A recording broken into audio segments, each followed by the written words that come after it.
In today's video, I'm going to teach you how to recover a Remitly account. If you've forgotten your password or are having trouble signing in, follow along and I'll walk you through the recovery flow from start to finish so you can get back into your account safely. First, open your web browser and go to the official Remitly website. Make sure you're on the real site by checking the address bar, then head to the log in option at the top of the page.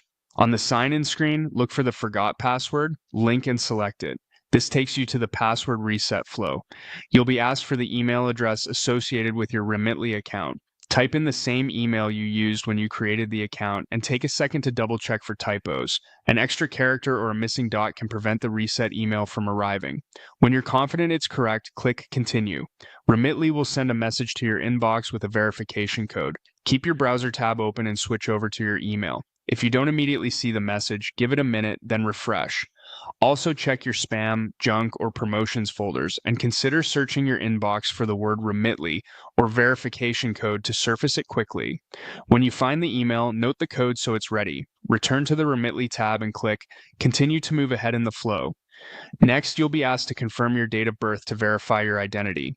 On this screen, start by choosing the month from the drop-down menu. After that, enter the day and then type in the year. Enter these details exactly as you provided them when you first set up your account. If something doesn't match, you may be prompted to try again, so take your time and ensure the information is accurate before proceeding. A couple of quick tips as you go. Make sure you're on a secure private device, especially when handling account recovery. If the verification email takes longer than a few minutes, check that your mailbox isn't full and that your email filters aren't moving messages automatically. And keep your verification code private. Don't share it with anyone. That's it for the recovery flow shown here. Visit Remitly, choose Login, pick Forgot Password, provide your account email, confirm with the code sent to your inbox, and verify your date of birth by selecting the month and entering the day and year. Follow these steps carefully and you'll be on your way to regaining access to your Remitly account.